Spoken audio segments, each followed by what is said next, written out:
Real মাদ্রিদের dressing রুমে কি বড় ঝড়ের শুরু।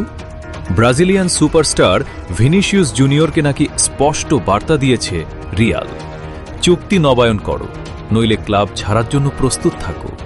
তাহলে কি সত্যিই শেষ হতে যাচ্ছে বার্নাবিউতে ভিনিসিয়াসের অধ্যায়? আপনি দেখছেন এমএসএ স্পোর্টস নিউজ, আমি আছি আপনার সঙ্গে। আজকের প্রতিবেদনে থাকছে ভিনিসিয়াস জুনিয়রকে ঘিরে রিয়াল মাদ্রিদের নতুন অবস্থান, চুক্তি জটিলতা এবং সম্ভাব্য ট্রান্সফারের পূর্ণাঙ্গ বিশ্লেষণ।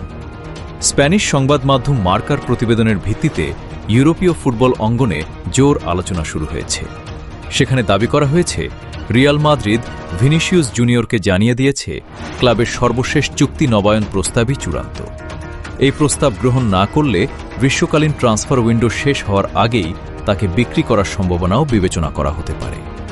রিয়ালের মূল উদ্বেগ, ভিনিসিয়াসের বর্তমান চুক্তির মেয়াদ 2027 সালে শেষ হবে।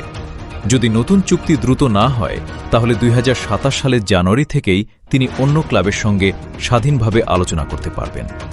বিশ্বের অন্যতম মূল্যবান ফুটবলারকে বিনা ট্রান্সফার ফিতে হারানোর ঝুঁকি নিতে চায় না মাদ্রিদ। চুক্তি আলোচনায় সবচেয়ে বড় বাধা হিসেবে উঠে আসছে বেতন ও সাইনিং বোনাসের বিষয়টি।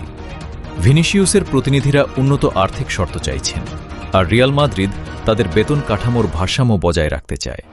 তাই দুই পক্ষের মধ্যে আলোচনার দরজা এখনও পুরোপুরি বন্ধ হয়নি। এদিকে আর্সেনাল সহ ইউরোপের কয়েকটি বড় ক্লাব পরিস্থিতির দিকে নজর রাখছে বলেও বিভিন্ন প্রতিবেদনে উল্লেখ করা হয়েছে। তবে মনে রাখতে হবে, এখন পর্যন্ত কোনো আনুষ্ঠানিক ট্রান্সফার, চুক্তি বা ভিনিসিয়াসের ক্লাব ছাড়ার ঘোষণা আসেনি। তাহলে প্রশ্ন থেকেই যাচ্ছে, এটি কি শুধুই চুক্তি নিয়ে চাপ সৃষ্টি করার কৌশল, নাকি সত্যি ভিনিসিয়াসকে ছেড়ে দেওয়ার প্রস্তুতি নিচ্ছে রিয়াল মাদ্রিদ? নিশ্চিত উত্তর মিলবে আগামী কয়েকদিনের আলোচনাতেই। আপনার কি মনে হয়, ভিনিসিয়াস কি শেষ পর্যন্ত রিয়াল মাদ্রিদেই থাকবেন, নাকি ইউরোপের আরেক জায়ান্ট ক্লাবে দেখা যাবে ব্রাজিলিয়ান তারকাকে?